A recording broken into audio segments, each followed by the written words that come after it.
மஞ்சள் தூள் உப்பு போட்டு ஊற வச்சிருக்கு. கடாய் வச்சுக்கிறோம். இப்போ நல்லெண்ணெய் ஊற்ற போகிறோம். கடலெண்ணெய் ஊற்றலாம், இல்லைன்னா நல்லெண்ணெய் இப்போ நம்ம யூஸ் பண்ணுறோம். ஆயில் ஒரு 20-25 ml. நம்ம வெங்காயம் ஒரு 90 கிராம், அது ஒரு ரெண்டு சின்ன தக்காளி அரைச்சி வச்சுருக்கோம். முதல்ல இப்போ கடுகு ஜீரகம்லாம் போடக்கூடாது. நேரடியாக வெங்காய பேஸ்ட்டை உள்ளே போட்டுறோம்.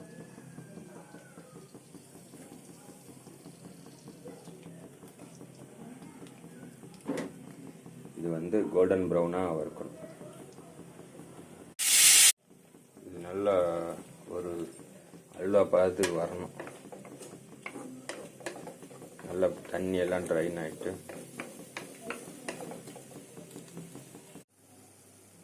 இந்த ஆனியனுக்கு தேவையான கொஞ்சமாக சால்ட்டு போட்டோம். ஸோ இப்போ அல்வா பதத்துக்கு வந்துடுது. இன்னும் கொஞ்சம் ட்ரை ஆகட்டும். அப்புறமா இஞ்சி பூண்டு அரைச்சி வச்சுருக்கோம். ஒரு பல் சின்னதாக ஒரு இஞ்சி, ஒரு 7-8 பல் பூண்டு, பெரிய பெரிய பல் பூண்டு, அது அரைச்சி வச்சுருக்கோம். அதை சேர்த்துறப்போம். இஞ்சி பூண்டு சேர்த்தாச்சு. இதையும் கொஞ்ச நேரம் அப்படியே குக் பண்ணுறோம். பச்சை வாசம் போகிற வரைக்கும் குக் பண்ணிட்டு தக்காளி சேர்க்குறோம்.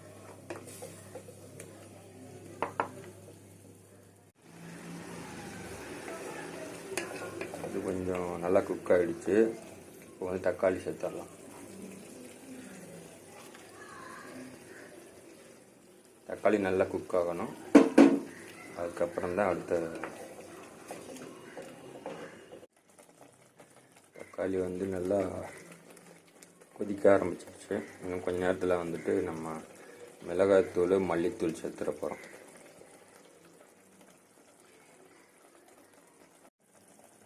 மிளகாய்த்தூள் ஒரு 1/2 டீஸ்பூன் சேர்க்குறோம். மல்லித்தூள் ஒரு டீஸ்பூன். ஓகே,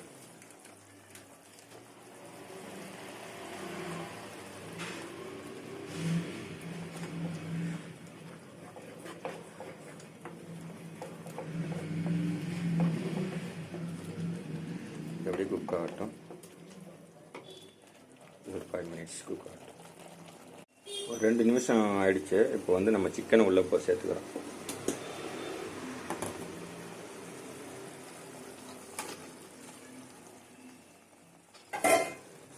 சிக்கனை அப்படியே தண்ணி விடும். அதுக்கப்புறமா ஜீரக பொடியெல்லாம் சேர்க்கணும்.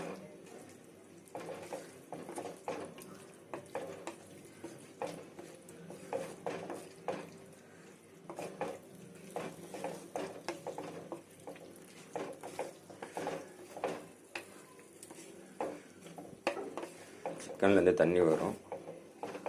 ஸோ தண்ணி எதுவும் சேர்க்க தேவையில்லை.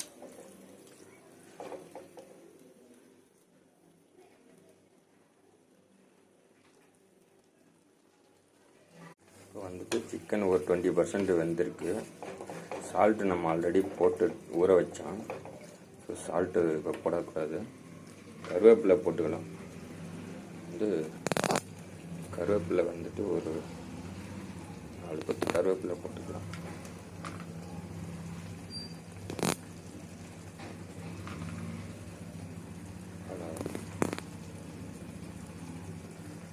கருவேப்பிலை சேர்த்துடலாம்.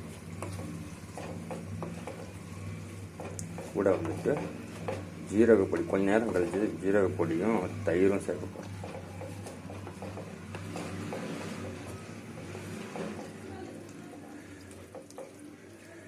கடைசியாக பெப்பர் சேர்க்கும்போது தான் கம்ப்ளீட் ஆகும். பெப்பரும் லெமனும் சேர்க்கும்போது கம்ப்ளீட். 400 கிராம் சிக்கனுக்கு 1 டீஸ்பூன் அளவுக்கு ஜீரகப்பொடி சேர்த்துடுறோம். அப்புறம் ஒரு சின்ன குழிக்கரண்டி அளவுக்கு கர்டு சேர்க்குறோம். ஓகே, ரெண்டையும் சேர்த்துட்டு நல்லா கலந்து விட்டுறோம்.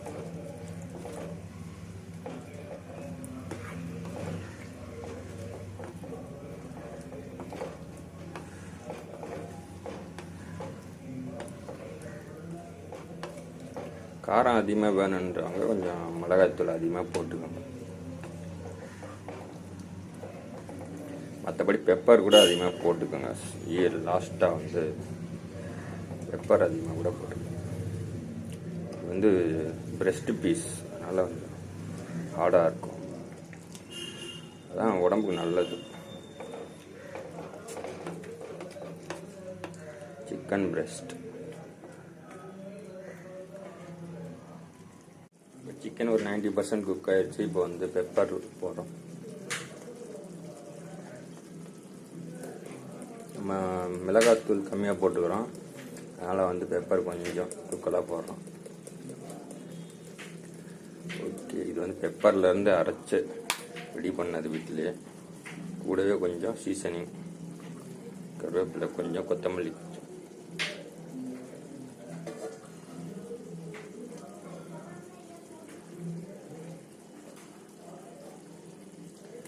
ஓகே, இதை வந்து கிளறி விட்டு கொஞ்ச நேரம் குக் பண்ணுறோம்.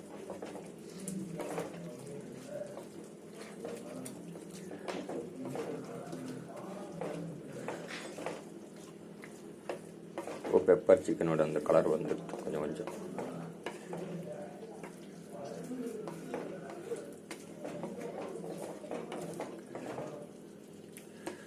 ஓகே,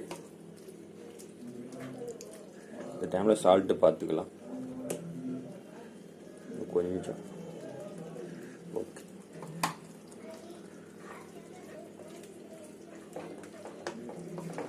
லாஸ்ட்டாக வந்துட்டு முடிஞ்சதுக்கப்புறம் கொஞ்சம் சிக்கனை ஆற வச்சுட்டு ஒரு 20 மினிட்ஸ், கொஞ்சம் ஒரு 10 மினிட்ஸ் ஆறுனதுக்கப்புறமா லெமன் பிழிஞ்சு விடணும். அவ்வளோதான், முடிஞ்சு.